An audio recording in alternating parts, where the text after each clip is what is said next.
Bueno, buenas tardes. Vamos a empezar con la presentación. Vamos a hablar, el título de la conferencia es Pobreza energética en España, y lo que se va a presentar es un estudio que, bueno, José Luis López, dentro de su asociación, de Asociación de Ciencias Ambientales, han preparado. Es el segundo estudio que hacen analizando, pues bueno, un problema que se ha ido incrementando en los últimos años, con el incremento de precios de la energía y aparte con la reducción de ingresos en las familias. Pues bueno, el tema de la pobreza energética está bastante también en boca de medios, y bueno, la idea es darle un poco de rigor a los números y hablar también un poco de qué posibles soluciones hay. O sea que me gustaría también que tratáramos también ese tema, no solo de cuáles son los datos, sino qué podemos hacer para tratar de mejorarlos. Y bueno, os dejo directamente con José Luis. Bueno, muchas gracias, José Luis, por la presentación, a la Fundación por la invitación y a todos vosotros por estar aquí. Bueno, os voy a presentar brevemente quiénes somos, la asociación, y pasaré bastante rápido por los proyectos que realizamos, además en otras áreas. Pero bueno, siempre me gusta presentar a la asociación en su conjunto, ¿no?, para que se vea la panorámica de temas que abordamos. Luego entraré de lleno en el área de energía y en concreto en el estudio que hemos presentado en el mes de marzo de este año, con un breve antecedente del primer estudio del año 2012. Y abordaré también esa parte, digamos, de soluciones y de datos específicos de la comunidad, para la comunidad valenciana, ¿no?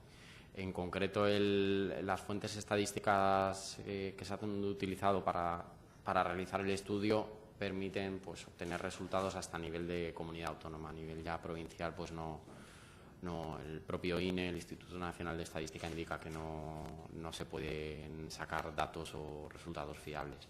Entonces, bueno, hemos llegado hasta donde permiten las estadísticas, vamos, las fuentes.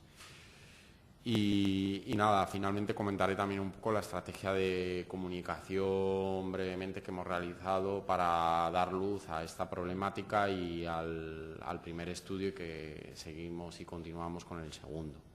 Porque uno de los pilares, digamos, que creemos más importantes detrás de un estudio, de un trabajo, es darlo a conocer y hacerlo llegar a diferentes niveles, ¿no?, a la ciudadanía, a sectores profesionales. Y creo que en ese sentido, pues, hemos seguido unas líneas bastante acertadas.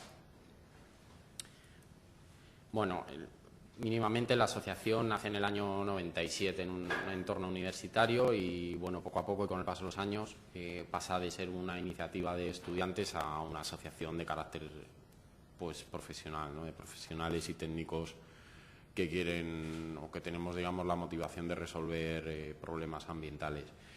Entendemos la asociación como algo pluridisciplinar, no únicamente, a pesar del nombre, no somos únicamente ambientólogos, hay arquitectos, biólogos, ingenieros, hay un poco de todo aquel que le preocupen las mismas motivaciones. Os pongo esta imagen, que fue la imagen de fondo que tuvimos en el último Congreso Nacional de Medio Ambiente del año 2012, y que queríamos, pues, mostrar ese abanico que ahora, de actividades y de áreas de trabajo, que ahora brevemente os comento. Pues son estas que veis aquí, el estudio de pobreza energética, el primero de 2012, y este segundo entra dentro del área de cambio climático y energía que tiene la asociación, pero aparte, pues, realizamos proyectos y actividades en estas diferentes áreas que veis aquí, ¿no? Somos colaboradores del Congreso Nacional de Medio Ambiente, que son, bueno, digamos, la mayor cita de profesionales y de expertos en medio ambiente, que se produce cada 2 años de forma bianual. Y este año, en noviembre, estaremos presentes, igual, con un stand, organización, apoyo a la labor de comunicación que hace el Congreso. Y bueno, pues os pongo también una de las imágenes que destacaba, pues, en nuestro stand. Pues hicimos una actividad que era poner un mensaje, que cualquiera que quisiera se hiciera una foto poniendo un mensaje o qué es lo que teníamos que hacer, ¿no? con el lema del propio Congreso y bueno, para que veáis simplemente una de las actividades donde estamos, el voluntariado en parques nacionales, que lo llevamos haciendo desde el año 2002 en estos parques. Otro proyecto más local, que es el Río Henares, que abarca parte del territorio de la Comunidad de Madrid y de la Comunidad de Castilla-La Mancha. Custodia del territorio, que son acuerdos voluntarios que se establecen para la conservación de diferentes zonas del territorio. Somos entidad promotora y entidad también firmante y que conforma parte de diferentes redes de custodia del territorio que hay en el país. Y luego, bueno, pues me gusta también mostrar algunos otros proyectos que hemos impulsado, como una revista digital donde por diferentes temáticas pues damos la posibilidad de dar opinión, de firmar un artículo a diferentes profesionales. Siempre que voy a una jornada, sea casi del tema que sea, pues ofrezco la revista al foro donde estoy para que quien quiera participar pues pueda hacerlo. Dentro de este área de energía y cambio climático, el año pasado hicimos un proyecto con cierta relación, pero aprovechando la llegada de la certificación energética a los edificios que se tuvieran que alquilar o vender a partir del 1 de junio del año pasado, de 2013, pues realizamos un proyecto con jornadas de información, sensibilización, unas fichas y una guía práctica que también ponemos a vuestra disposición. Pero bueno, es para poneros un poco en antecedentes de esta línea de trabajo y en concreto ahora poneros en antecedentes de por qué empezamos a hablar o por qué nos metemos en una problemática como es la pobreza energética, ¿no? Pues tenemos la suerte de que el vicepresidente de la asociación, compañero de facultad mío en concreto, pues bueno, es investigador y empezó a trabajar temas de economía, energía y acabó haciendo su tesis sobre esta temática de pobreza energética en concreto en Hungría, ¿no? Entonces esto nos lo cuenta en el año 2009. Nosotros empezamos a darle vueltas y decimos, oye, ¿por qué no hacemos un estudio similar analizando esta problemática que tú has hecho en el marco de tu tesis en Hungría? ¿Por qué no lo hacemos en España, ¿no? Que no se está hablando de esto. Lo planteamos dentro de un proyecto más amplio que se llama el proyecto REPEX, que lo que hacemos es promover actuaciones o mejora de la eficiencia energética o rehabilitación de los edificios. Y pensamos que los argumentos, digamos, ambientales de mejorar la eficiencia energética de un edificio han sido abordados a lo largo de los años. Los argumentos económicos de generación de empleo, actividad, etcétera, también han sido abordados y también hay cifras y estudios, pero falta esa componente social. Es decir, vamos a mejorar un edificio porque con eso se mejorará la calidad de vida de las personas, se mejorará la salud de los ciudadanos y se evitará una situación de desigualdad, ¿no? Como es la pobreza energética.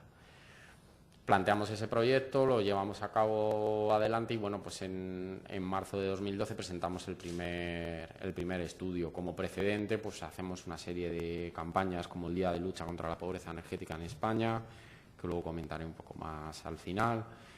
Y bueno, pues continuamos trabajando sobre el estudio tiene bastante repercusión a nivel mediático, a nivel de foros, lo vamos presentando en diferentes sitios. Y bueno, pues tratamos de que se incorporen una ley como es la Ley de Rehabilitación, Regeneración y Renovación Urbanas, que afecta exclusivamente a los edificios. Pues conseguimos, bueno, no solo nosotros, pero somos una de las entidades que participan en ese proceso de participación, de alegaciones y que promueve que se incorpore el concepto de pobreza energética. Bueno, esto empieza a tomar ya una dinámica mucho más que llega a nivel de calle, a nivel de legislación de las comunidades autónomas, a nivel político, pues empiezan a impulsar comunidades autónomas, ayuntamientos, medidas normativas que empiezan a citar la pobreza energética y que tienen como objetivo eliminarla. E incluso las primeras movilizaciones la primera pues convocó, me parece que a 13 ciudades en las plazas principales pues a reivindicar soluciones contra esto. Continuamos ahora en febrero y convocamos la Semana de Lucha contra la Pobreza Energética, la Semana Europea, que luego os pondré, si tenemos tiempo al final, un vídeo muy cortito. Y luego pues presentamos el segundo estudio y pretendemos pues seguir con esta línea de trabajo. Quería por lo menos haceros esta panorámica porque aunque digamos el hito más conocido está en 2012 y ahora con el segundo estudio en 2014, realmente desde la asociación llevamos trabajando en este tema pues desde el año 2009, ¿no? Este es el proyecto que os comentaba, donde enmarcamos con jornadas, con aparte del estudio de pobreza energética, una guía que también está a disposición de quien la quiera. Y bueno, la preocupación de analizar esta problemática, ¿por qué viene? Pues bueno, porque creemos que tradicionalmente ha estado oculta, no se ha hablado de este problema, pero sí que ha existido y ha estado oculto bajo el fenómeno más amplio de pobreza, entendiendo que aquel que está en pobreza pues está en pobreza energética y en pobreza de muchas otras cuestiones o etiquetas que podamos poner después, ¿no? Pero, sin embargo, pensamos que es un concepto que hay que tratar de forma, en un momento dado, a nivel de medidas y de soluciones de forma separada. Luego, además, tiene la problemática que se da a nivel doméstico, a nivel de hogar, es decir, en un mismo edificio puede haber hogares en pobreza energética y otros que no lo estén, aun con los mismos muros, la misma cubierta y, en definitiva, la misma falta de eficiencia energética o buena eficiencia energética, si la hubiera. Bueno, existen antecedentes a nivel europeo. En España también había un proyecto previo, un proyecto europeo que daba un primer análisis, pero no específico para España, que realiza la ONG Ecoserveis, una ONG en Cataluña. Y bueno, los estudios sobre pobreza, exclusión social y datos del consumo residencial pues son también más amplios y de mayor recorrido. Con este estudio del primer año, en el año 2012, lo que tratamos es sobre todo de dar a conocer el concepto, que ahora lo definiré. Llevo hablando de pobreza energética ya unos minutos y no lo he definido, pero bueno. Ahora lo haré, pero bueno, llegamos a la conclusión de que en torno a un 10% de los hogares españoles se encuentra afectado por esta problemática. Vemos que los hogares en situación de desempleo son los que están más afectados y además los que con mayor rapidez desde el inicio de la crisis pues han observado incrementos de los indicadores de vulnerabilidad. Vemos que podría estar causando entre 2.300 y 9.300 muertes prematuras que están asociadas a la pobreza energética. Luego ampliaré un poco este concepto y este dato. Nosotros entendemos como organización que realmente es la rehabilitación de edificios la que puede dar una solución verdadera a la pobreza energética y a largo plazo, y realizamos un análisis de qué medidas podían estar indirectamente, aunque no se tratase el tema en el año 2012, aún se trate pues bueno, en menor medida, pero en el 2012 desde luego no había nada a nivel estatal que mencionara esta problemática, pues las medidas eran insuficientes totalmente, ¿no? En todo este año que ocurre desde 2012 a 2014, pues vemos que esto toma relevancia, empieza a aparecer en medios, cada vez más noticias, pues, televisión. Se empieza a hablar, pues, en una entrevista aquí reciente de hace un par de meses, el ministro Soria, pues le abordan el tema de con el precio de la tarifa eléctrica, pues mencionan la pobreza energética. Se empieza a mover a nivel del Congreso, pues aparecen las primeras proposiciones no de ley y proposición de ley que presenta Izquierda Plural para proponer ya una ley de medidas contra la pobreza energética. Empiezan iniciativas a proteger a estos hogares más vulnerables. En Cataluña ya modificaron el decreto de consumo para evitar que se produzcan cortes a determinados hogares más vulnerables en los meses fríos y evitar, pues, sobre todo las consecuencias de una temperatura baja en la vivienda. Y bueno, sí que antes de definirlo, tal como lo entendemos aquí, ponemos, bueno, esta imagen que sería como se entiende el término de pobreza energética en otros países, ¿no? En otros países la pobreza energética existe porque no hay directamente acceso a esas fuentes de energía. Ese no es el problema en nuestro caso, de nuestro país. Aquí tenemos acceso a gas natural, tenemos acceso a gas embotellado, tenemos energía eléctrica. La problemática aquí sucede cuando existe ya incapacidad real de poder asumir los costes de esas facturas, ¿no? Pero si tenéis la oportunidad de leer o de avanzar en este concepto, y encontráis algo de países en vías de desarrollo, encontraréis más como el acceso real a fuentes de energía, ¿no? Y esta sería un poco la comparativa. Este es uno de los vídeos de La Sexta, uno de los reportajes, no sé si está sacado del programa de Salvados o del telediario, pero bueno, eran unas personas de sus estrategias realmente frente a esta problemática, pues era estarse abrigados y no tienen otra manera de hacerle frente, ¿no? Por fin, esto lo tendré que cambiar para explicar el concepto antes, pero bueno, ¿qué se entiende por pobreza energética? Nosotros no hay una definición única ni estándar. Nosotros desde la asociación lo hemos definido como cuando un hogar es incapaz de asumir los costes de la energía que le permiten mantener sus necesidades básicas. ¿Qué son necesidades básicas? Pues la climatización, calefacción y refrigeración, la iluminación, la cocina, el agua caliente sanitaria, todo lo que es consumo de energía doméstica. No entra, por ejemplo, aquí el consumo, que realmente es consumo de energía, por ejemplo, asociado al transporte o a la movilidad del hogar, porque no es energía doméstica. Y aunque se están mezclando los temas y se están abordando medidas en conjunto para el acceso a la energía y al agua, nosotros no tenemos en cuenta en la definición, no entendemos que no es correcto abordar también el concepto del acceso al agua. Son dos problemáticas que influyen en el presupuesto del hogar, pero son diferentes. Lo que entendemos por pobreza energética es gasto en energía doméstica. Entonces, entendemos que un hogar está en esta situación si no lo puede pagar o si lo está pudiendo pagar, pero está destinando una parte excesiva de sus ingresos.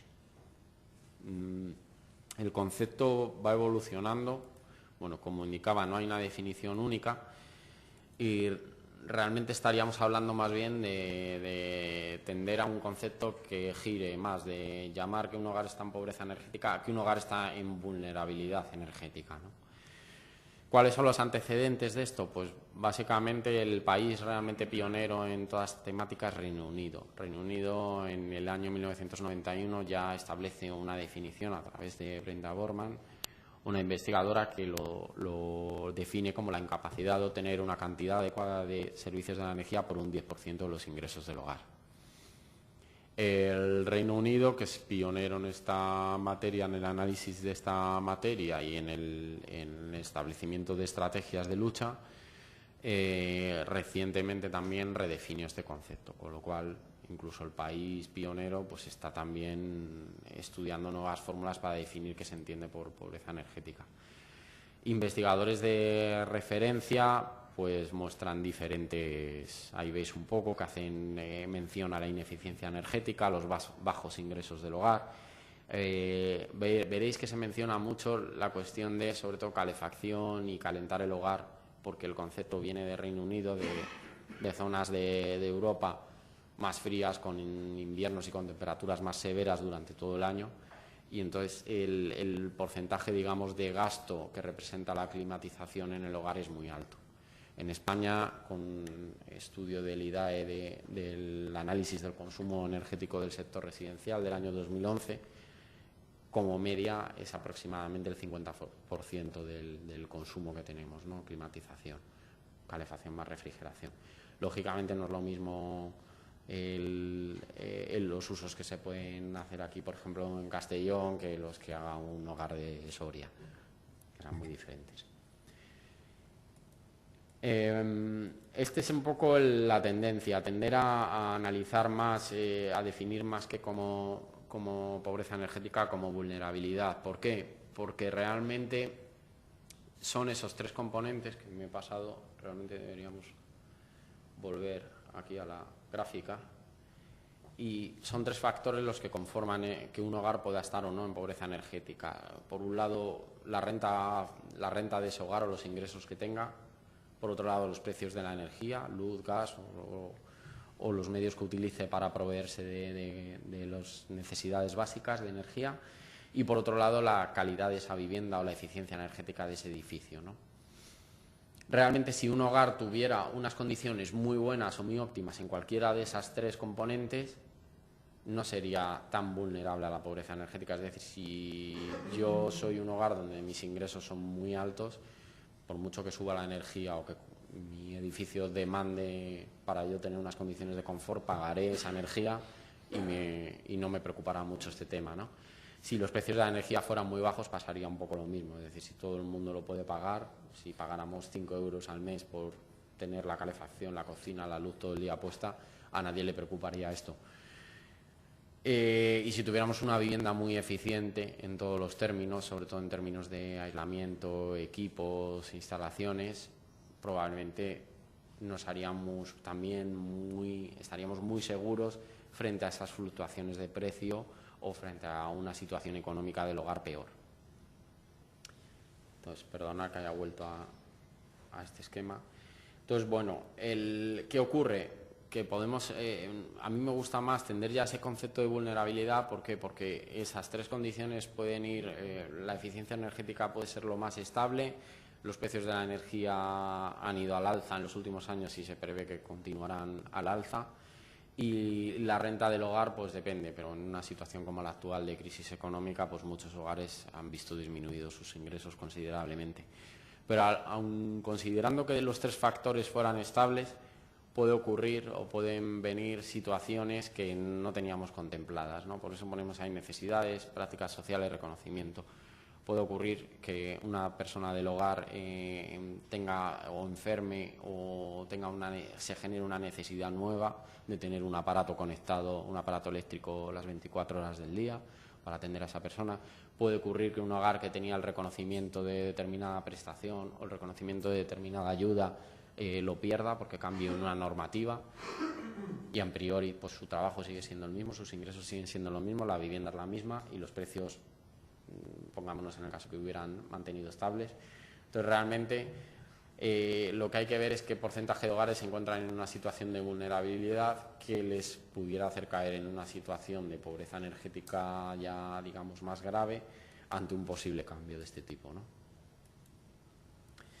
Con este estudio de 2014 los objetivos son similares a los de 2012, pero existen algunos cambios.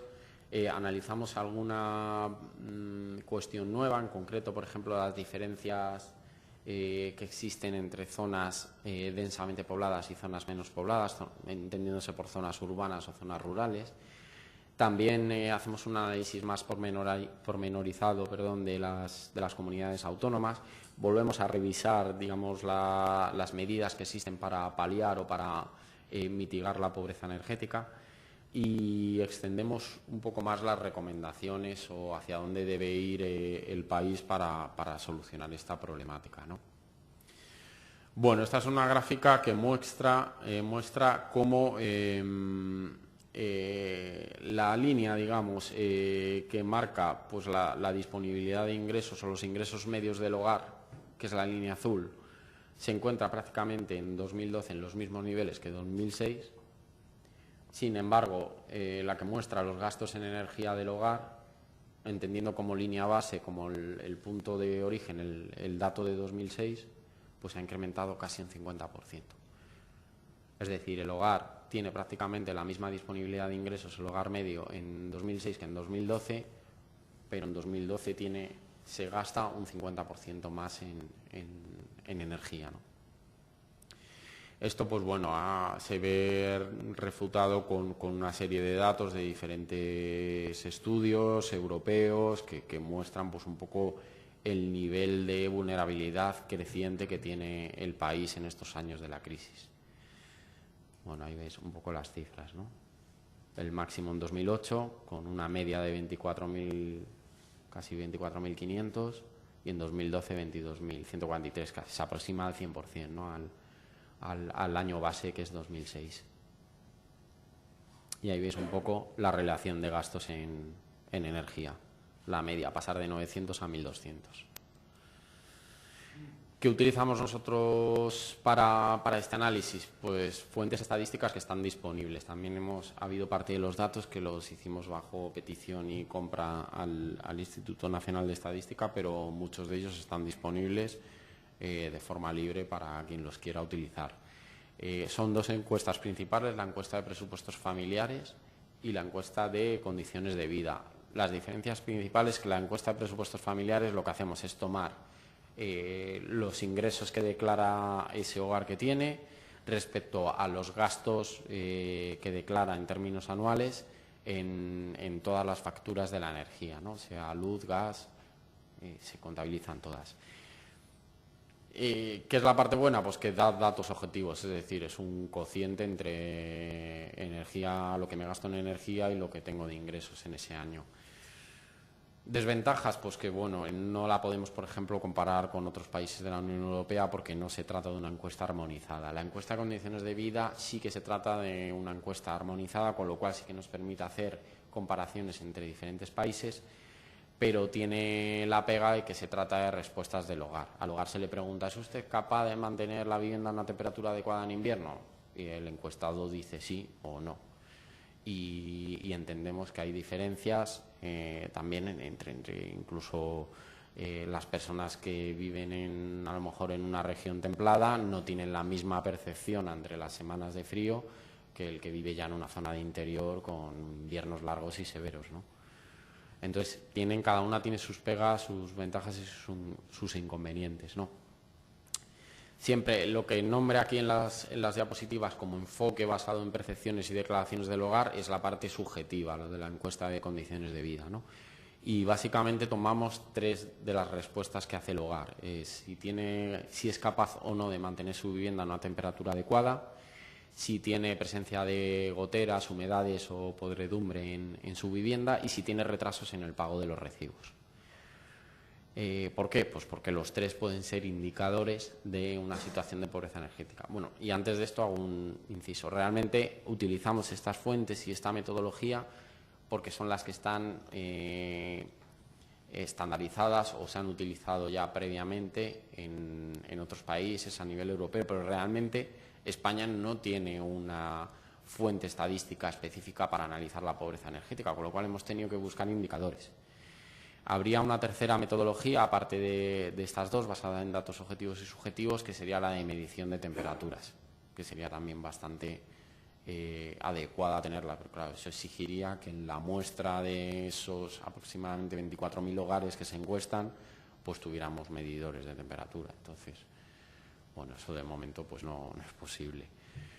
Entonces, bueno, utilizamos las 2 metodologías que con estas fuentes, con las fuentes que hay, se pueden analizar. Estamos tratando de promover, y una de las cosas que promovemos es que se hagan encuestas específicas para analizar la pobreza energética. Pero bueno, aquí veis un poco la evolución desde los años que tenemos disponibilidad de datos, 2005 a 2012. La crisis, más o menos los años malos comienzan como en el año 2008. Y quizás de estos el indicador que realmente es más significativo, que debería tenerse más en cuenta, es el de la capacidad, o más bien la incapacidad de mantener la vivienda a una temperatura adecuada en la estación fría, ¿no? Para que veáis un poco la evolución. Aquí realmente no se observa tanto incremento, pero sí se ve, por ejemplo, que desde el año 2010 al año 2012, luego lo veremos, pero se ha producido casi un 20% de incremento. Es decir, parece que es poco, pero se ha pasado de que un 8% declare estar en un 8% de los hogares declare estar en esta situación a que lo haga un 9%, ¿no? Como poco hay un incremento. El indicador de goteras es el que muestra una evolución en toda la Unión Europea y en España, pues descendente, pero que se puede sin duda deber a otros factores, no necesariamente a una mayor vulnerabilidad o menor vulnerabilidad a la pobreza energética. Y el de retrasos en el pago de los recibos, pues sí que se observa también un incremento, aunque desciende en el año 2011, sí que se observa pues un incremento si comparamos 2012, por ejemplo, con el año 2006, ¿no? Situamos en torno a un 8% respecto a un 4,5 o 5% que había en el año 2006. Esto en el contexto europeo, como esta fuente estadística permite comparar, pues aquí veis un poco cómo nos encontraríamos en el contexto europeo. Si bien España no tiene una de las tasas más altas, si lo pasamos a cifras de población, nos encontramos que es el 4º país de la Unión Europea que tiene más personas que se declaran incapaces de mantener su vivienda a una temperatura adecuada, ¿no? Entonces, de esos 54 millones europeos en situación de vulnerabilidad bajo este indicador, 4 eran españoles en el año 2012. Veréis que me refiero a 2012 como el dato más reciente porque es el último que había disponible en el INE, en las encuestas. O sea, no es posible analizar 2013.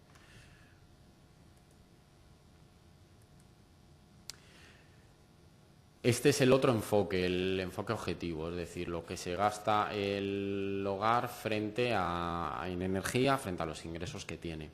Aquí hay una cuestión. Nosotros situamos, al igual que hacía la definición esta que os he puesto al principio del año 91 de la investigadora de Reino Unido, de Brenda Borman, que lo indicaba el umbral en el 10%, es decir, si yo soy un hogar que destino más del 10% de mis ingresos a los gastos en energía, estoy en una situación de vulnerabilidad.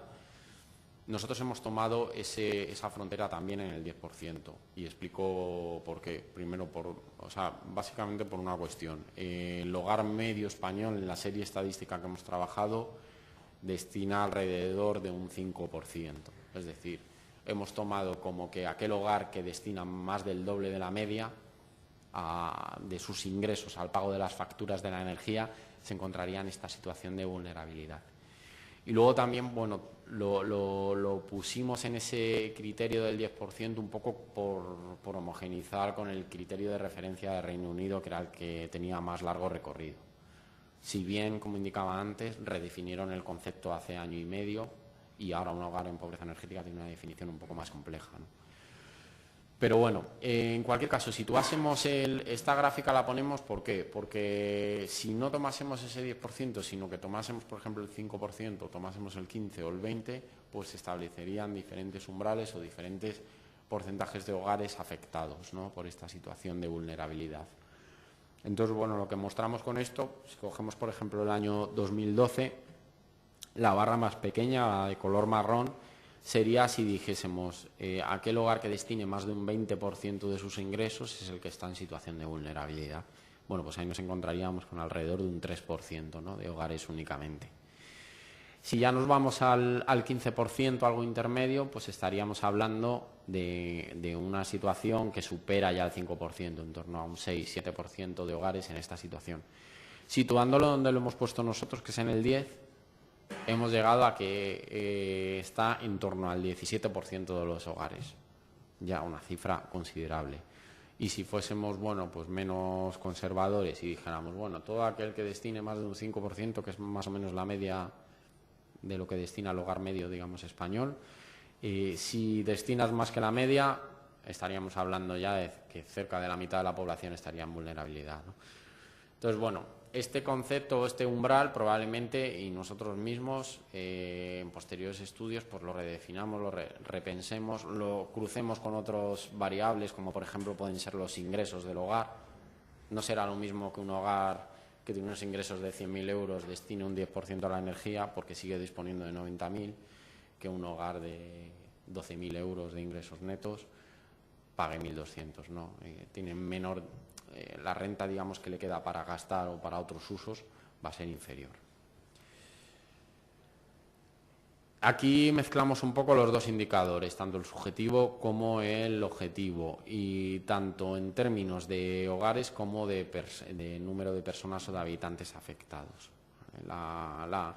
Igual la gráfica, pues en esta y otras, pues pecan un poco de mezclar demasiados datos, pero está bien tener la panorámica de hogares frente a personas y tener en cuenta los dos enfoques, ¿no?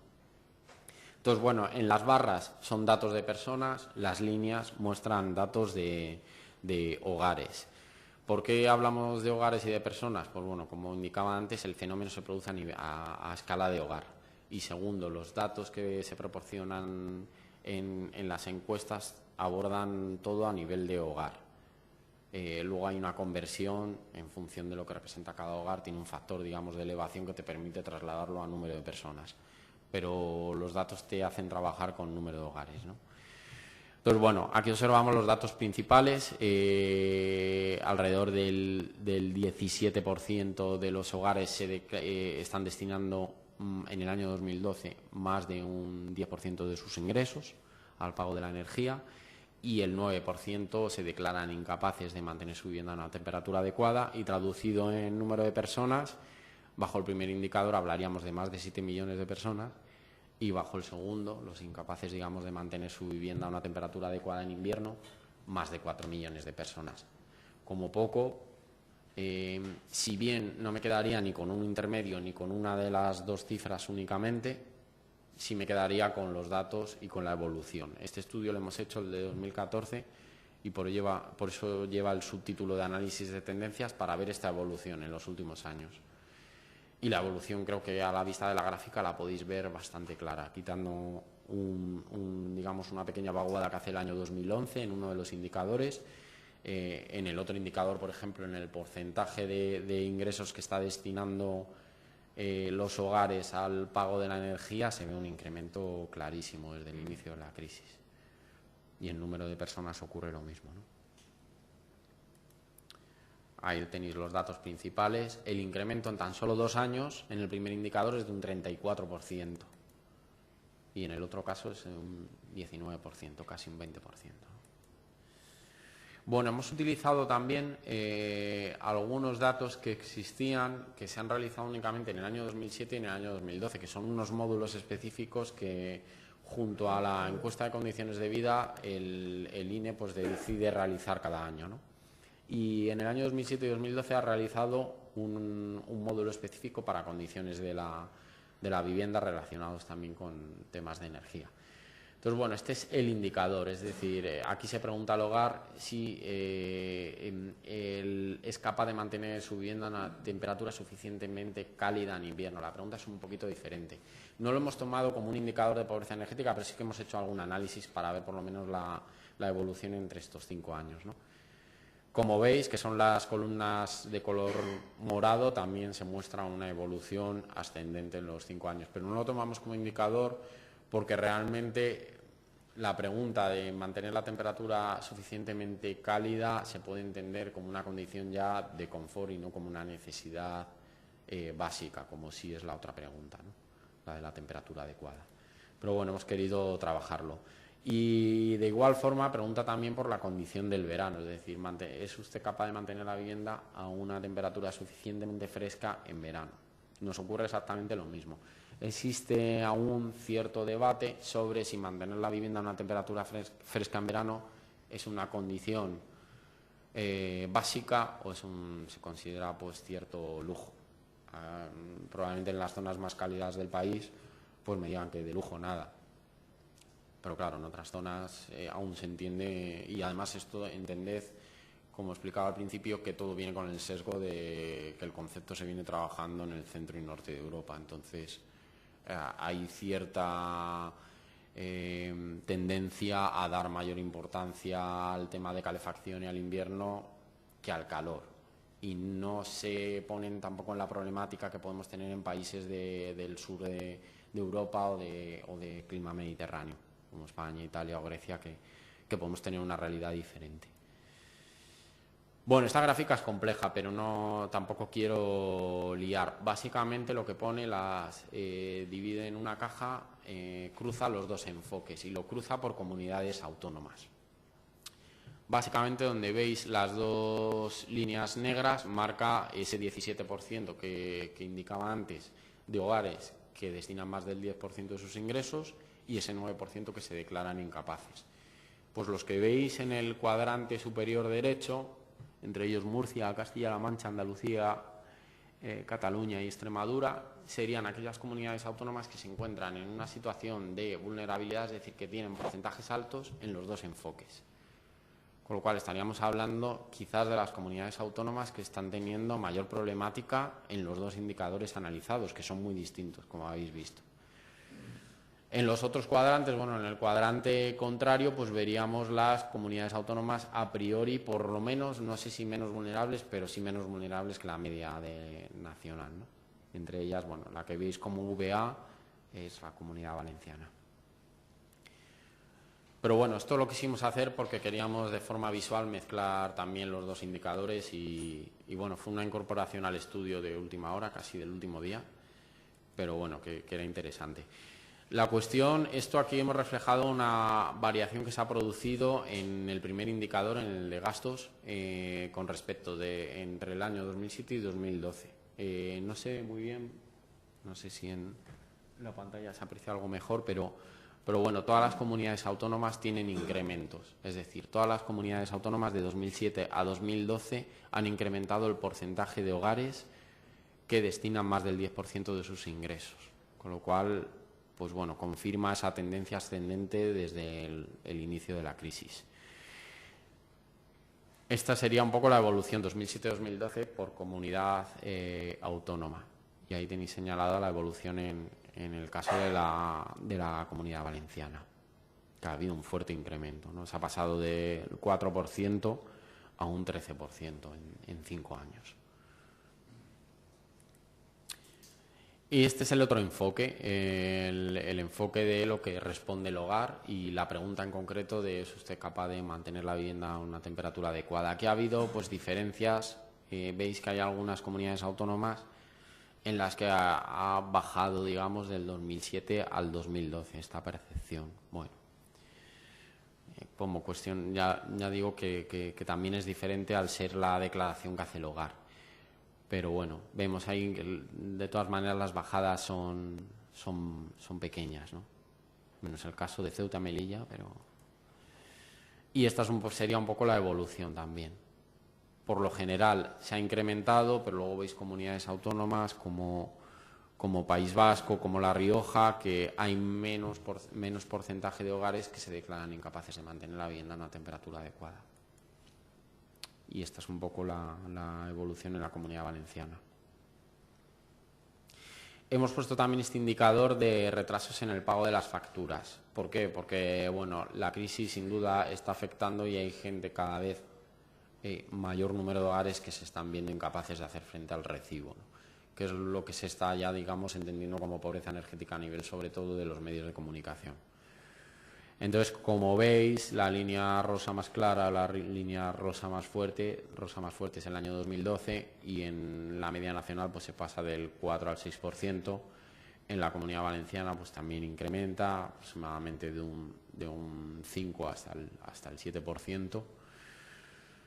Y bueno, pues son algunas comunidades autónomas donde ha bajado, comunidades autónomas como País Vasco, Navarra. Hay que tener en cuenta también que en ese esquema inicial que conformaba que un hogar estuviera en pobreza energética había una parte que era la de los ingresos del hogar.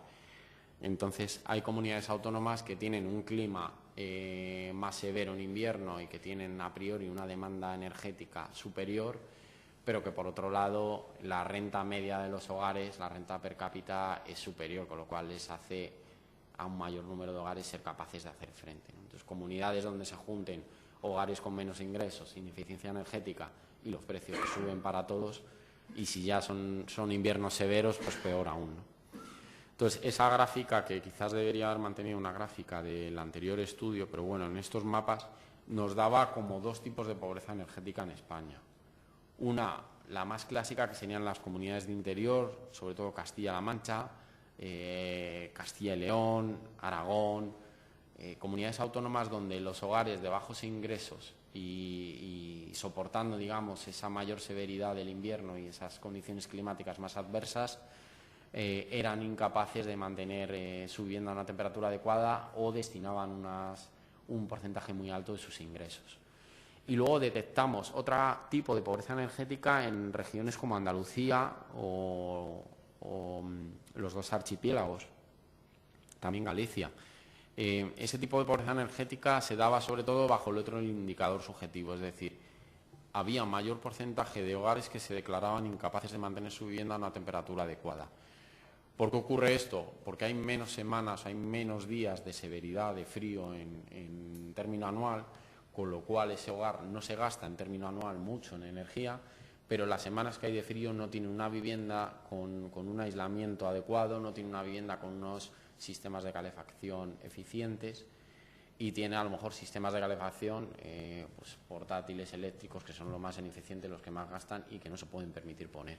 Entonces, cuando al hogar se le pregunta si es capaz o no de tener una temperatura adecuada, responde que no, porque realmente es poco tiempo, pero pasa frío.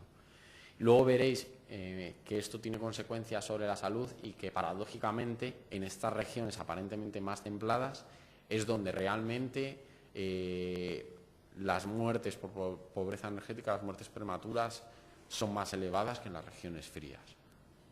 O sea, que dan resultados que son un poco curiosos y que en esos análisis que viene realizando la Unión Europea no se contemplan porque ellos no se encuentran con unas condiciones climáticas como puede tener determinadas regiones del sur o de costa del país, ¿no? de España.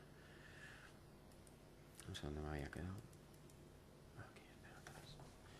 Vale, esto muestra en datos ya en concreto de la Comunidad Valenciana la evolución que ha sufrido, ¿no? en estos últimos años en el indicador de hogares con un gasto superior al 10%, ¿no?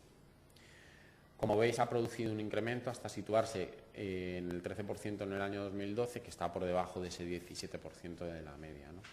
¿Por qué? Pues porque ocurre, parte de la comunidad autónoma disfruta de unas condiciones y de inviernos menos severos, con lo cual en término anual el gasto en calefacción, que suele ser uno de los principales, es inferior, con lo cual es lógico que haya menos hogares que en la media nacional que declaran destinar más del 10% de sus ingresos, ¿no?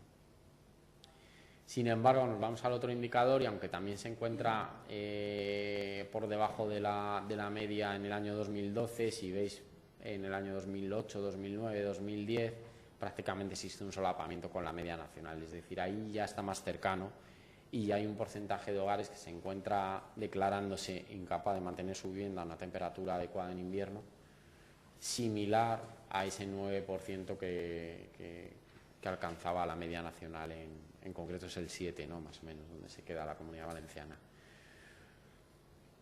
Como veis, bueno, esto todo tiene sus reservas porque no tendrán las mismas condiciones pues localidades pegadas totalmente a la costa que del interior de la comunidad autónoma, por ejemplo. Aquí, bueno, se muestra el número de personas que se declaran incapaces, la evolución, es decir, en vez de en porcentaje de hogares, en porcentaje de personas. Como observáis, salvo esa caída también que se produce en el año 2011, pues la tendencia desde el año 2007-2008 es ascendente, sobre todo se ve en el indicador de porcentaje de dedicación de ingresos.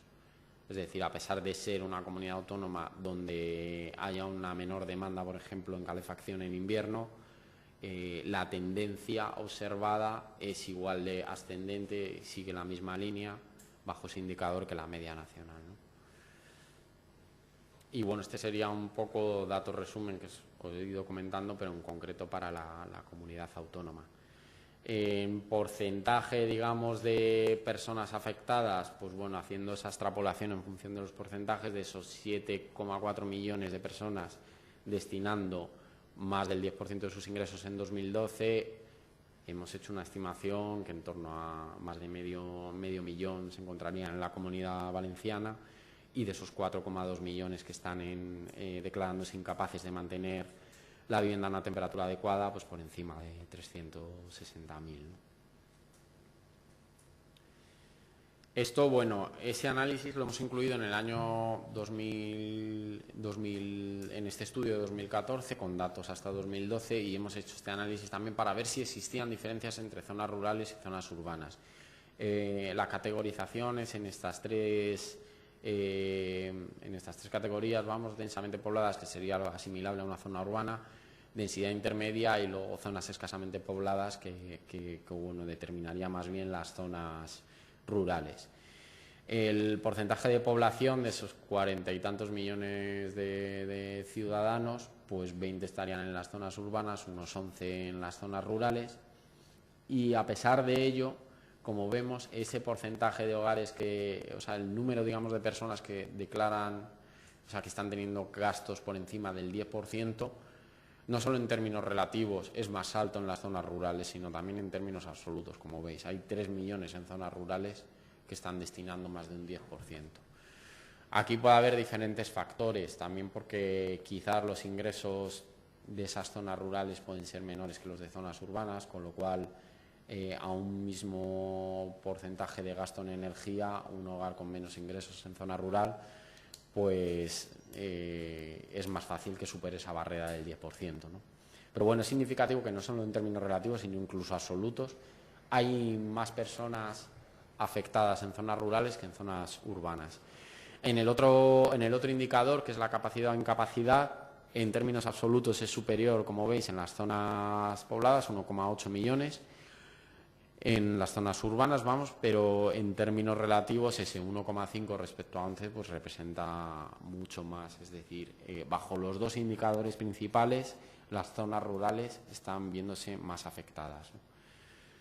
O son más vulnerables a la pobreza energética. Aquí veis también un poco la evolución de los indicadores bajo el análisis objetivo de dedicación de ingresos, zona escasamente poblada, intermedia y zona densamente poblada, ¿no? Incluso, además de que el porcentaje sea mayor, se observa ligero crecimiento más rápido en las zonas escasamente pobladas. Y luego, la otra parte, que es hogares que tienen un gasto desproporcionado, pues ocurre lo mismo, ¿no? Vemos también, no solo superior, alcanza casi el 35% en el año 2012. Perdón, aquí me he confundido. Estoy hablando ya en el análisis, es que tenía otra diapositiva que he quitado, por eso me ha pasado esto. Pero bueno, hemos hecho también un análisis por una caracterización socioeconómica de qué hogares son más o menos vulnerables en función de la situación laboral o la provisión, digamos, de ingresos de su hogar. Y observamos como los hogares con sus miembros en situación de desempleo son los más vulnerables realmente. No solo los más vulnerables, sino los que han aumentado de forma más rápida desde el inicio de la crisis. Fijaos que alcanza y supera un tercio, digamos, de los hogares con su miembro principal o su cabeza de familia en situación de desempleo. En el año 2012, 1 de cada 3 hogares en esa situación se encontraba en situación de vulnerabilidad según este indicador. Es un dato preocupante. Le seguirían los pensionistas como segundo colectivo más afectado, luego los trabajadores autónomos y en última instancia encontrarían los trabajadores por cuenta ajena. Pero tomemos el colectivo que tomemos, la tendencia es ascendente en todos ellos desde el inicio de la crisis, especialmente significativa la de los hogares en situación de desempleo. Cuando tomamos el indicador de que ha respondido el hogar a si es capaz o no de mantener, es decir, el indicador subjetivo, mantener la vivienda a una temperatura adecuada, aquí observamos diferencias. Por ejemplo, los jubilados o lo que entenderíamos por pensionistas se encuentran en una situación de menor vulnerabilidad. ¿Por qué? Porque también se producen fenómenos que es difícil de controlar en este tipo de encuestas subjetivas. Por ejemplo, personas más mayores son relativamente reticentes a contestar incluso en una encuesta anónima que tienen determinadas situaciones, o bien de incapacidad o bien, ahora veremos también en lo de los recibos, es incluso más significativo. Es más difícil que una persona mayor te diga que tiene un retraso en el pago del recibo porque tiene cierto estigma, digamos, a declarar que no es capaz de pagar o que no ha pagado un recibo, ¿no? Mientras que a lo mejor en un hogar más joven pues no tiene ningún reparo en decir que no es capaz o que ha tenido cierto impago en el año. Pero bueno, en esto se observa menos, ahora lo veréis en el de los recibos que se observa más. Nuevamente encontramos también liderando este indicador los hogares en paro, seguidos de la media, luego los pensionistas y luego los hogares ocupados. Y aquí es lo que os decía. Encontramos como el indicador de vulnerabilidad más bajo en los hogares jubilados, que a priori, son personas de edad más avanzada, que sin embargo no declaran tener. Quizá pueda ser también que lo primero para ellos es cumplir con sus obligaciones, aunque se quiten de otras cuestiones. Ahí hay un comportamiento que habría de analizarse, ¿no? Bueno, especialmente significativo es esta gráfica. También mezcla muchas cosas, pero bueno, os destaco otra vez ese dato de que 1 de cada 3 hogares en 2012 en paro pues estaba en situación, digamos, de... Aquí la flecha debería salir del desempleo, creo. Me he debido equivocar. Pero bueno, me interesa sobre todo que os fijéis en la línea punteada en naranja, que es el incremento que se ha producido entre el año 2007 y 2012 especialmente en el colectivo de hogares en situación de desempleo, ¿no? Como veis, la pendiente es muchísimo más elevada que en los otros casos, ¿no? En los hogares con sus miembros en situación de empleo por cuenta ajena o cuenta propia, o en el caso incluso de los jubilados. En todos hay una tendencia ascendente en esos 7 años, perdón. Bueno, 5 años en este caso, en el otro hay datos de 2005. Pero bueno, hay una tendencia ascendente, pero en el caso de los hogares en situación de desempleo es mucho mayor, mucho más elevada. Bueno, hablamos de todo esto, de pobreza energética, de situación de vulnerabilidad, y es que hay un trasfondo detrás de todo esto. Es decir, un hogar en esta situación, un hogar que habita una vivienda a una temperatura inadecuada, sobre todo está analizado a nivel de un hogar que no es capaz de mantener unas condiciones mínimas. Lo basamos siempre en las recomendaciones de la Organización Mundial de la Salud, pero unas condiciones mínimas de temperatura, especialmente en invierno, por ese sesgo que explicaba al principio. Esta definición viene del año 1987, también genera cierto debate, es decir, hay quien me dice, oye, el confort en una vivienda o las condiciones adecuadas no solo determina la temperatura, también lo determina la humedad, también lo determina otros factores que no se están teniendo en cuenta, y tienen toda la razón. Es decir, estamos basando todo en una declaración, como veis, de rango de temperaturas que se establece en el año 87, ¿no? Entonces eso habría que en un momento dado afinarlo. Pero bueno, teniendo en cuenta esa horquilla de referencia que se sigue tomando y de una organización como la Organización Mundial de la Salud, pues bueno, se entendería que una vivienda disfruta de unas condiciones adecuadas en invierno cuando en la estancia principal, en la que se pasa mayor número de horas, se tiene un mínimo de 21 grados, y en las estancias secundarias, habitaciones, donde bueno, pues al final lo que se va a hacer es dormir o estar menos tiempo, digamos, parado, se establezcan 18 grados. Esto tiene una serie, cuando no se llega a alcanzar estos umbrales, tiene una serie de consecuencias sobre la salud, que están, eso sí, ampliamente estudiadas. Las consecuencias de unas temperaturas bajas en invierno no es algo nuevo, no es como el concepto de pobreza energética, que necesita de mayor recorrido, de mayores análisis, de unas estadísticas y unos indicadores más trabajados. Estas consecuencias están estudiadas y corroboradas con diversos estudios. Aquí veis algunas de las afecciones que os pongo, que afecta incluso, pues podemos decir, oye, es normal o me parece razonable que le agrave una enfermedad crónica o que provoque resfriados o que afecte incluso a una enfermedad cardiovascular o respiratoria por la bajada de temperatura, agrave una situación y provoque una enfermedad o un ingreso hospitalario, ¿no?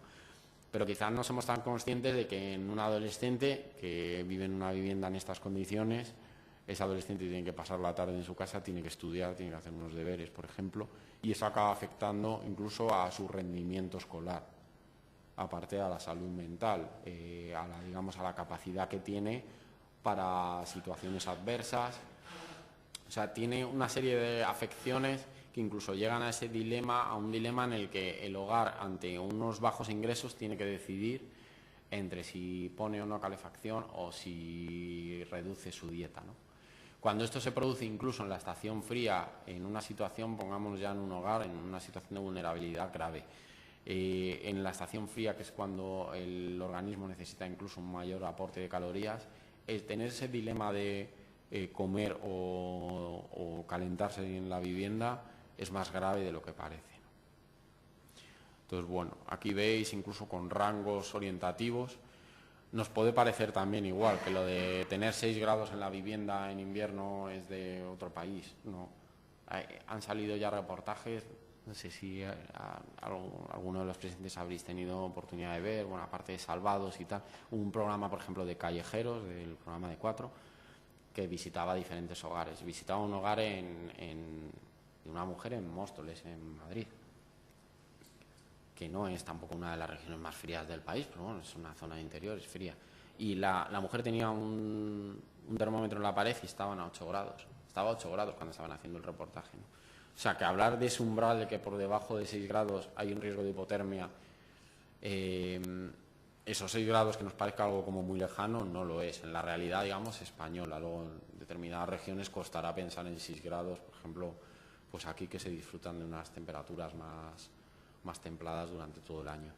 Pero en regiones como Madrid, que tampoco es eso, no es Soria, La mujer estaba a 8 grados en el reportaje. Entonces, bueno, esto tiene además consecuencias no solo ya a nivel, incluso tiene costes a nivel país, costes sanitarios, costes, un ingreso hospitalario tiene un coste, una muerte prematura, que es la consecuencia más extrema, que ahora entrar en ello, de la pobreza energética, tiene costes, las bajas laborales tienen costes, incluso afecta a la productividad de una empresa, si lo pensamos bien, ¿no? O de una organización, de un país, en definitiva. Y luego se puede juntar con otros factores, como ocurre a lo mejor en personas mayores que vivan en viviendas o en edificios con baja accesibilidad y que tienen poca movilidad encima, que tienen que pasar muchas horas en la vivienda, ¿no? Bueno, ¿qué produce lo que os decía en la situación más extrema? José Luis, si voy mal de tiempo, yo voy tranquilo, pero si no me cortas, o me vas diciendo, vale. De todas maneras, al final iré luego ya más rápido, porque no es ya tanto la temática. En su versión más extrema, que provoca la mortalidad, ¿por qué? Porque agrava a esas personas más vulnerables, sobre todo al espectro de población de mayor, de avanzada edad, le puede provocar la mortalidad, digamos, prematura. Es decir, es una persona que está en una situación de vulnerabilidad, pues por ejemplo, porque tiene una enfermedad respiratoria, pues una persona que tiene EPOC, por ejemplo, si a causa de habitar en una vivienda a unas temperaturas inadecuadas coge una mala neumonía, esa persona puede morir de forma prematura ese invierno. De hecho, lo que muestra esta gráfica es justo eso, en 2 años, en 2 inviernos, porque el estudio de la tasa de mortalidad adicional de invierno no toma un año natural, sino que tiene en cuenta meses de 2 años. Entonces, bueno, en el invierno de 2004-2005, el invierno de 1999 y 2000, pues esos son los picos de mortalidad que se producen en los meses. Es decir, como veis, en enero pues se llega a alcanzar una cifra cercana a las 50.000 muertes, cuando, por ejemplo, en el mes de noviembre o en el mes de septiembre no se llega, digamos, son un poco más de 25.000, ¿no? Entonces, se considera la mortalidad adicional la mortalidad que se produce de forma adicional con respecto al resto de meses en esos meses. Nosotros la hemos analizado, incluso la hemos corregido. ¿Por qué? Porque, ¿qué es lo que ocurre? Esta mortalidad adicional se produce sobre todo en ese sector de la población de avanzada edad. Entonces, hemos corregido para que se puedan comparar teniendo en cuenta el número de personas que tiene cada comunidad autónoma con más de 60 años, ¿no? Pero bueno, aquí veis un poco la evolución de las tasas de mortalidad que se han producido en los diferentes años y lo veis también, lo hemos querido comparar con la cifra, digamos, de víctimas de accidentes de tráfico en carretera. Bueno, hay varias referencias para decir qué porcentaje de muertes prematuras que se producen en invierno podrían estar debidas a la pobreza energética. Aproximadamente España tiene unas 24.000 de media, unas 24.000 muertes adicionales en invierno, en los meses fríos. Hay estudios a nivel europeo que indicaban que entre un 10 y un 40% de esa mortalidad adicional de invierno se producía debido a causas relacionadas con la pobreza energética, con habitar en una vivienda con condiciones no adecuadas. La Organización Mundial de la Salud incluso se lanzó a decir que en un estudio del año 2011 que era un 30%. Lo que mostramos en la gráfica es esas cifras, digamos, de muertes que se producen por año en toda esta serie temporal que podrían estar debidas a la pobreza energética. Si tomásemos ese 40%, si tomásemos el 30%, la línea azul continua, o si tomásemos el 10%, la opción más conservadora. Como veis, en todas ellas, en el año, la cifra, digamos, la más baja, la del 10%, nos daría una cifra superior, en todo caso, y en todos estos últimos años, superior a las 2.000, 2.300, 2.400 muertes. Si nos vamos ya a la cifra a la horquilla, digamos, del 30%, la media que calculamos es que alrededor de 7.000 muertes al año podrían estar debidas a la pobreza energética, ¿no?, en España. Bueno, hay que tomarse estas cifras como cada uno crea. Ha habido gente que es muy crítica con esto, cómo se va a deber, cómo vamos a tener 7.000 muertes debido a esto. Bueno, es que a lo mejor la gente no sabe que en los meses fríos hay un pico de mortalidad de 24.000 muertes con respecto al resto del año. Partimos de eso. Entonces, esas muertes no se deben solo a esta cuestión, pero lo que está claro, o sea, entran también otros factores, como puede ser la gripe o como puede ser la severidad del invierno. Pero hicimos la relación con la severidad del invierno con una medición, no sé si tengo puesta aquí la gráfica, no sé si la he incluido, creo que no. Pero no estaba correlacionado, es decir, no hay una correlación en que un invierno sea más severo a que haya mayor o menor pues bueno, mortalidad, ¿no? Pero bueno, en cualquier caso, lo que lo ponemos es en comparación con una cifra que es ampliamente conocida por cualquiera de nosotros, que sabemos que hay medidas de sensibilización y de información desde hace 30 años, bien hechas, que han conseguido bajar las cifras de víctimas de accidentes, como son los accidentes de tráfico, ¿no? En cualquier caso, incluso tomando la horquilla más baja, tomando ese 10% y hablando de 2.300 muertes, estaríamos por encima de las víctimas de accidentes de tráfico que se producen, el dato que hay que es en carretera. Entonces, bueno, como poco esto nos tendría que hacer pensar, es decir, si algo ha estado oculto y algo no se ha denominado, no ha tenido denominación, no ha tenido inclusión en ningún tipo de políticas, como poco deberíamos empezar a incluirlo si esto está provocando una cifra de muertes prematuras. Salió hace poco también un estudio, también de la Organización Mundial de la Salud, que ponía que en España esta cifra que nosotros nos queremos quedar en la horquilla más baja, o en esos 7.000, la hablaban de 10.000. No tengo la noticia, o sea, no he incluido la noticia, pero la podía ver para la futura presentación, la incluiré. Bueno, esta es un poco la comparativa de esa tasa de mortalidad. En España es altísima, es el tercer país, solo por detrás de Portugal e Irlanda, que tiene una tasa tan alta de mortalidad adicional en invierno. Es curioso. Incluso, bueno, hemos analizado la serie temporal, como veis, desde 1996 a 2012 y se sitúa por encima del 20%. Y esto es con la corrección que explicaba antes, en función de las personas de avanzada edad y por comunidades autónomas. Bueno, hay diferencias, ¿no? Hay diferencias si veis las comunidades autónomas que tienen tasas más altas, bueno, pues Ceuta, Melilla, Murcia, Andalucía, Baleares, Canarias, Comunidad Valenciana. Es decir, nos encontramos otra vez con que comunidades autónomas aparentemente con clima más templado son más vulnerables y tienen mayor tasa de mortalidad adicional en invierno, ¿no? Y la explicación podría ser esa que os indicaba antes, es decir, son pocos los días de frío o las semanas de frío en estas comunidades autónomas o regiones, pero sin embargo no existe una protección para ese ciudadano, no es capaz de protegerse frente a esas condiciones de frío a pesar de ser pocos días. Y la mortalidad o las enfermedades causadas por una temperatura inadecuada se producen en días fríos, es decir, viene una ola de frío y eso es lo que provoca enfermedades y muertes. No es cuestión de que sea en concreto un año muy frío, pero no, vienen unos días muy severos y esos días severos son los que realmente provocan enfermedades y tienen afección, ¿no? Y esta gráfica viene a mostrar un poco lo que os decía, ¿no? Los que, digamos, las comunidades autónomas que parece que se separan, digamos, de la media, pues son las aparentemente más de climas más templados, como las islas o Ceuta, Melilla, ¿no? Bueno, ¿qué ha pasado? Lo que os decía al principio, en esa revisión que hicimos, en el estudio incluimos, bueno, el estudio lo tenemos en la página web a disposición también de todos vosotros y encantado de haceroslo llegar. El estudio incluye una revisión de las acciones que se han impulsado a nivel, digamos, de todo el país, a nivel de los parlamentos autonómicos, incluso ayuntamientos también han empezado a impulsar medidas, ¿no? Y ha entrado en el debate político, una cuestión que en el primer estudio que hicimos también una revisión en 2012, no estaba en ningún lado, no encontrábamos referencias más que a nivel europeo. A nivel europeo y el precedente que os decía de esta organización catalana, ¿no?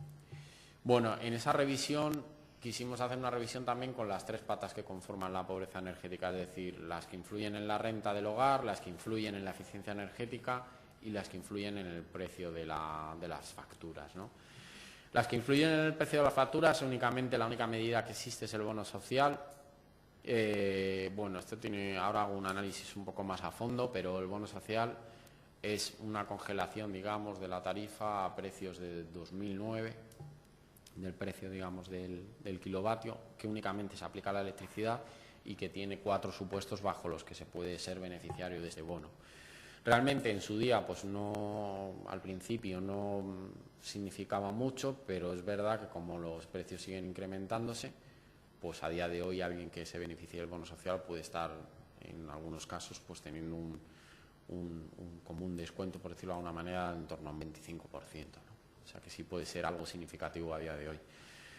¿Qué ocurre? Pues que con la nueva ley del sector eléctrico de finales del año pasado, de 2013, pues está pendiente de redefinición. ¿Por qué? Porque está pendiente de redefinición lo que se entiende por consumidor vulnerable.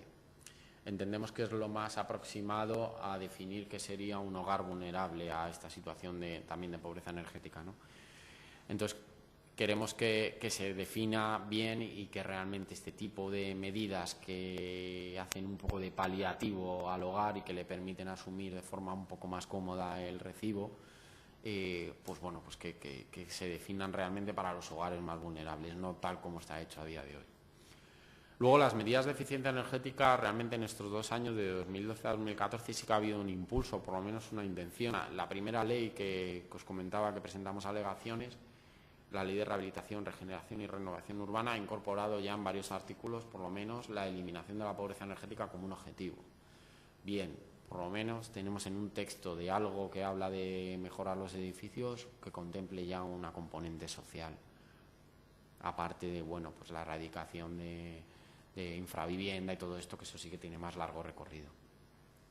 Luego, pues bueno, hay otra serie de medidas que se han actualizado en el año 2013, como el Código Técnico de la Edificación, el Reglamento de Instalaciones Térmicas, que lo que han hecho es incrementar, digamos, esos, ser algo más exigentes. Con lo cual, todo lo que haga que los nuevos edificios estén construidos bajo condiciones de aislamiento y de eficiencia energética más exigentes, pues harán una labor preventiva de cara al futuro, ¿no? A las personas que habiten esos edificios serán menos vulnerables, por el esquema inicial que explicaba, a tener una situación de pobreza energética en el futuro.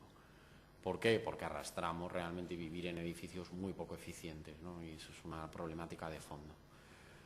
Entonces, en ese sentido sí que se han dado pasos, pero ¿qué ocurre? Que las medidas, por ejemplo, que existen, ayudas, como, bueno, ha habido pues planes de renove de ventanas o de otro tipo de calderas, o las medidas que existen que cubren como el Plan Estatal de Vivienda, que contempla hasta un 35% del coste elegible de la actuación, ¿no?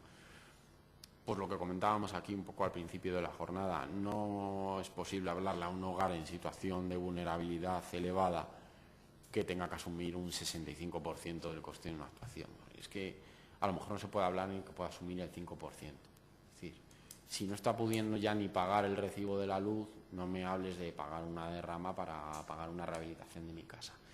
Entonces, en función de esos grados de vulnerabilidad, habrá que establecer estrategias. ¿Qué ocurre con estas medidas? Pues que a día de hoy no contemplan nada de eso. Es decir, si una medida se define como que el 35% del coste es lo que va a poder cubrir la ayuda, es imposible que un hogar en situación de vulnerabilidad máxima pueda beneficiarse de esa ayuda.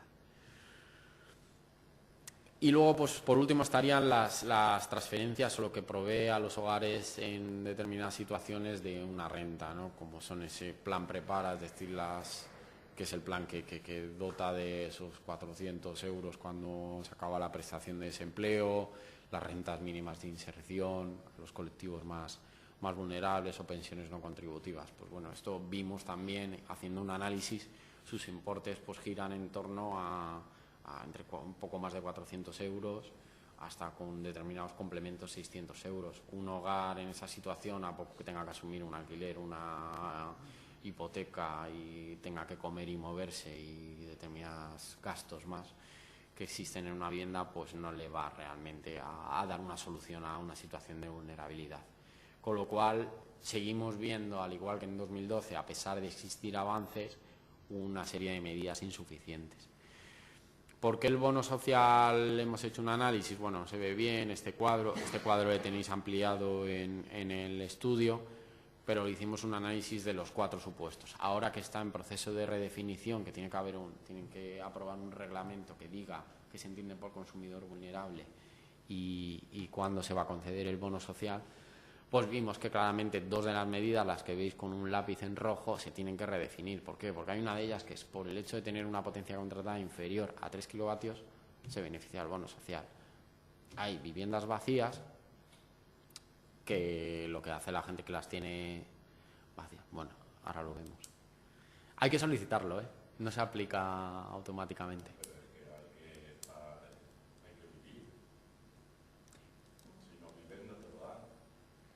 Ya, pero yo te puedo dar bastantes casos y hablando con organizaciones de consumidores que aunque no sea vivienda habitual, contempla el bono social.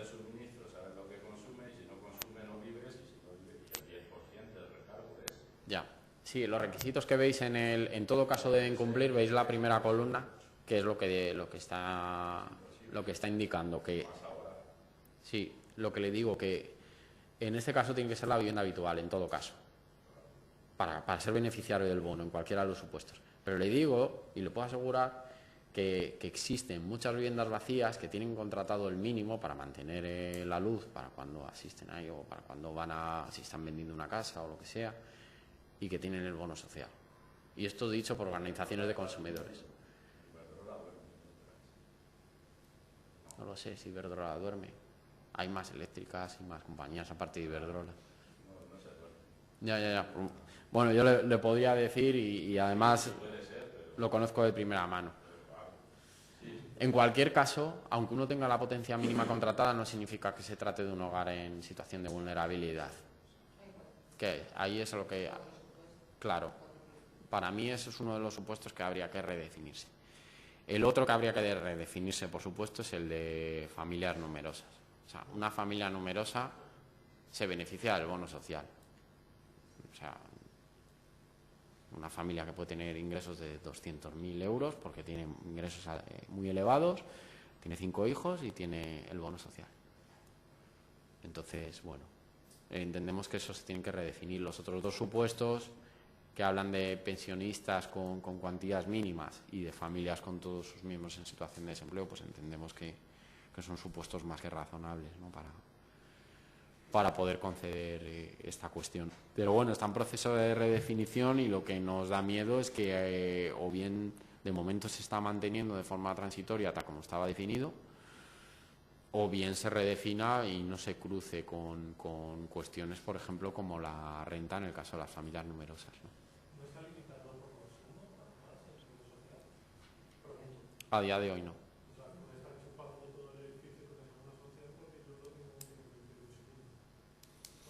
Sí,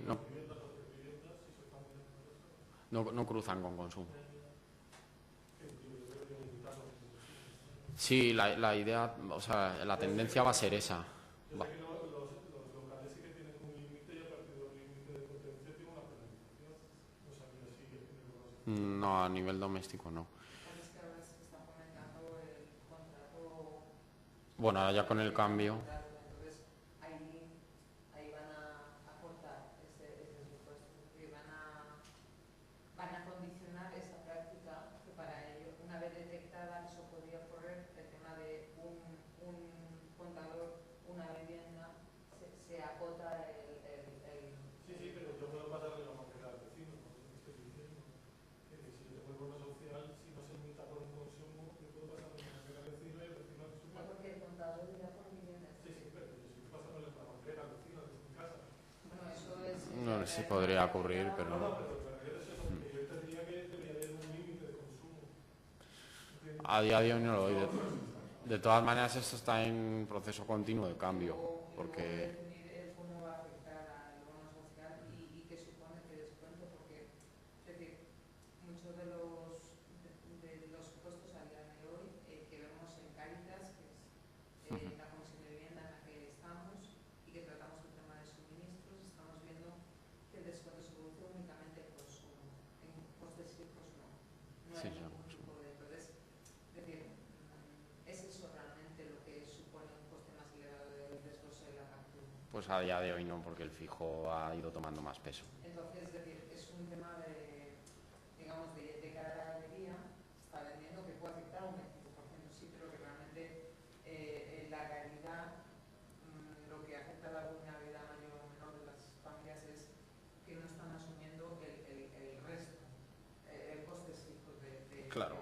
eso tiene más inconvenientes, además, porque no incentiva, por ejemplo, a la toma de medidas de ahorro.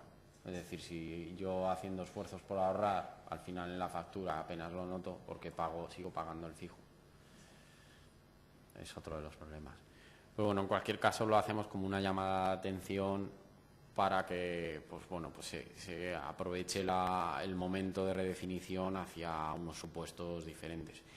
Incluso, por ejemplo, la semana pasada estaba en una mesa redonda también sobre este tema y se lanzaba la idea de que en lugar de existir un bono social existiera o se utilizara, digamos, lo del bono social como a la creación de un fondo que pudiera realizar en determinados hogares pequeñas medidas de eficiencia energética, que al final, como del tipo instalación de burletes o, digamos, cortinas o elementos reflexivos detrás de los radiadores, ese tipo de cosas que al final pueden generar ahorros que pueden ser más beneficiosos incluso que lo del bono social.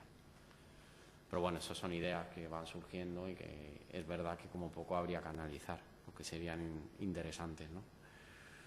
Bueno, como resultados y resumiendo un poco toda la densidad de datos que hemos ido analizando, pues bueno, este incremento que se ha producido de la incidencia en los dos indicadores, tanto del 12 al 17 en el caso de hogares con gastos desproporcionados, que supone un 34%, como del 8 al 9 en el caso de los hogares que manifiestan no ser capaces de mantener la vivienda a una temperatura adecuada, ¿no?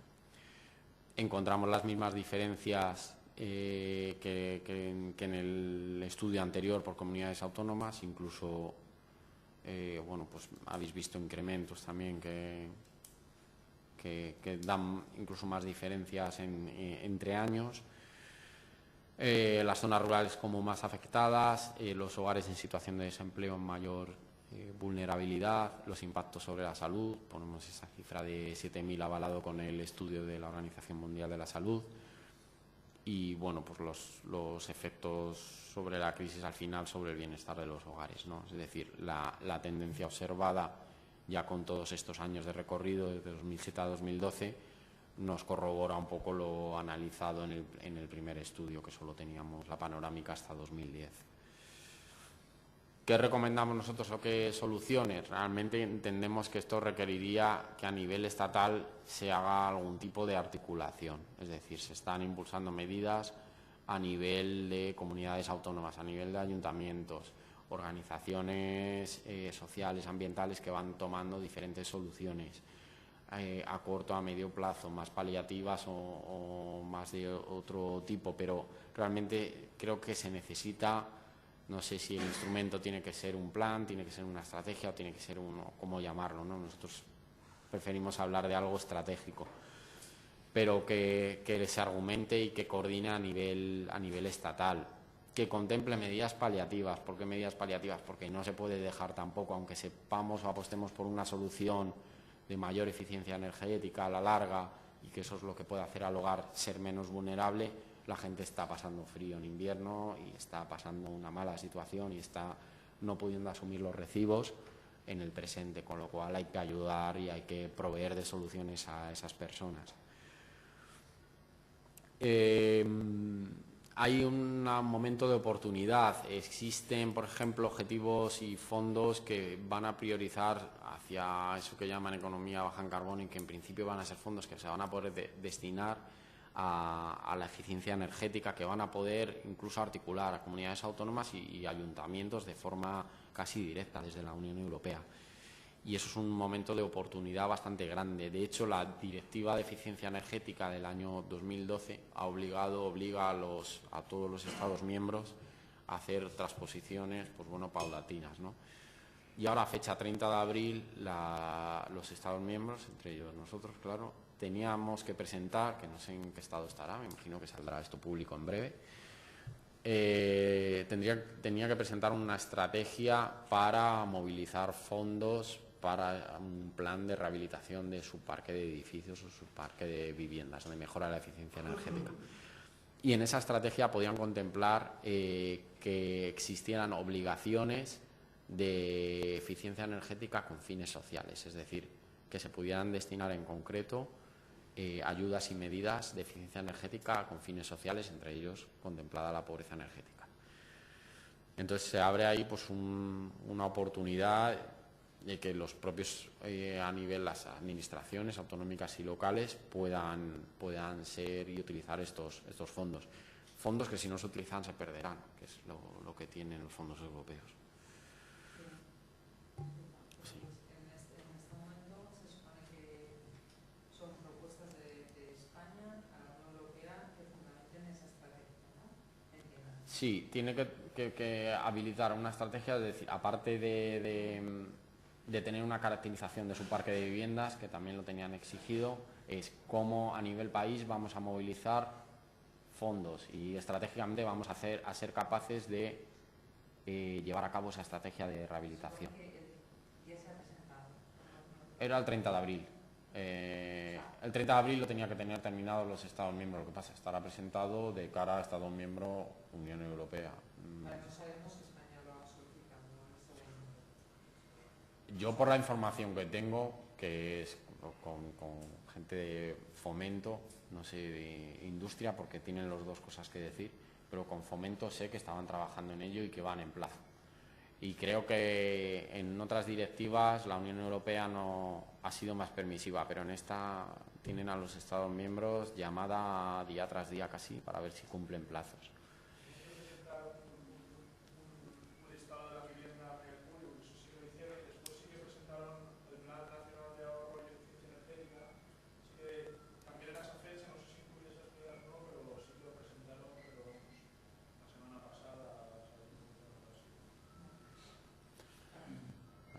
Tengo pendiente también a nivel particular intentar un poco saber en qué estado ha quedado esto, porque quisimos que incorporaran cuestiones también de pobreza energética y se lo facilitamos y no sé cómo habrá quedado.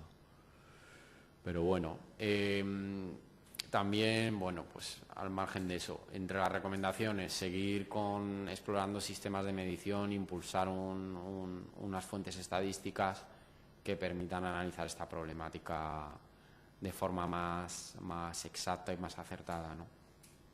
Explorar su relación con otras cuestiones como la mortalidad, que la estamos basando en estimaciones de estudios, como la movilidad, por eso que os decía al principio, es decir, el gasto que tiene el hogar en transporte no lo estamos contabilizando dentro del término ni de los indicadores de pobreza energética, pero lógicamente influye y es un gasto importante del hogar.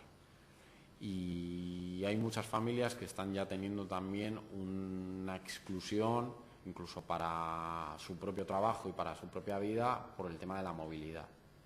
Gente que tiene un sueldo bajo, que está pasando por dificultades y que se ve obligada a asumir unos costes elevados de movilidad simplemente para trabajar.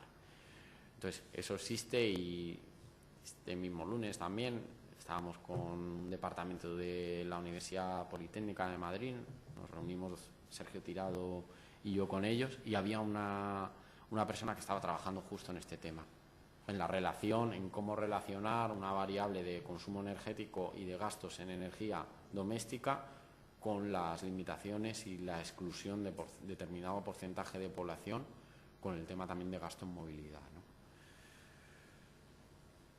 También habría que revisar un poco todos estos factores, el tema de cómo está establecida la tarifa, qué precios de la energía, si están imputados conceptos o no que deba asumir el consumidor, si son adecuados o no, eso tiene un hondo debate. Las cargas que soportan el resto de cargas familiares que influyen en las decisiones, el nivel de eficiencia del parque de edificios. Hablamos también de poder constituir, en base a también a estos análisis y a estos indicadores, como un observatorio de la pobreza energética. Vamos cortando, ¿no? Vale. Sí. Claro, es que me lanza a hablar y madre mía. Bueno, un plan ambicioso de rehabilitación energética que sirva para, bueno, pues que tenga en cuenta estas oportunidades que se abren incluso para la financiación, que tenga en cuenta la población más vulnerable y que valore el nivel de intervención. A lo mejor hay hogares donde haciéndoles una pequeña intervención de bajo coste, como indicaba antes, con medidas sencillas, paliamos una situación y la inversión realmente, si es muy baja, se le podría llegar a lo mejor a cubrir con estos fondos, ¿no? De forma al 100%.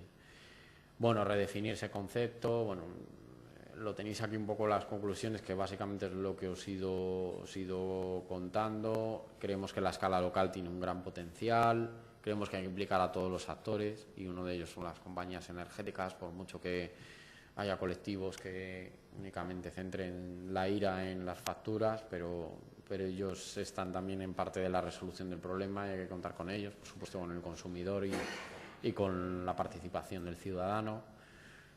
Colaborar y apoyar el trabajo asistencial que se hace desde organizaciones, como el caso de Cáritas, como otras como Cruz Roja, etcétera, que desde luego están paliando la situación de muchos hogares.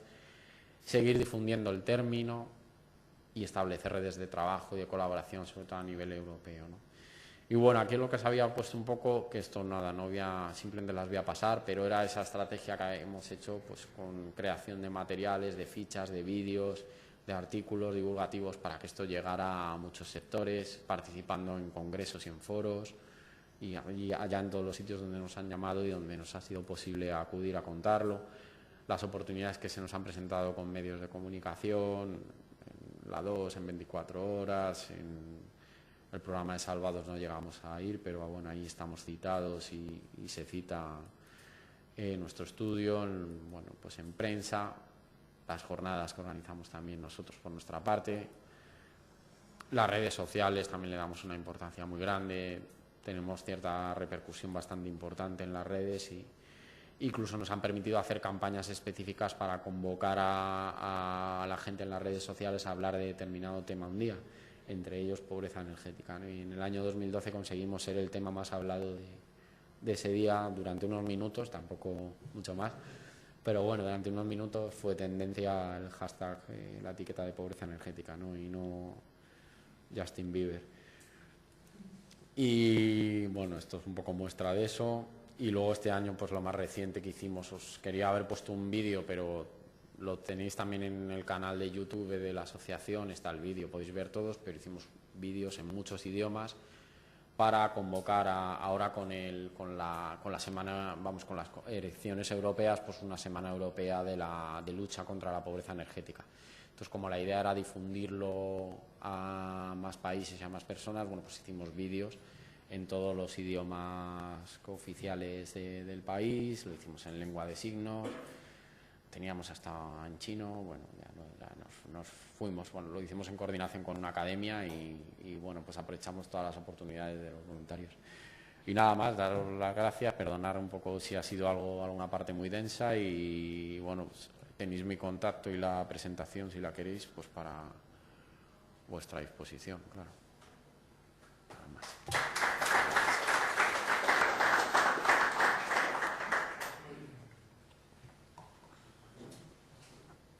Bueno, como no ha quedado tiempo para dudas, pero cualquier cosa me escribís o no hay ningún problema. Ya.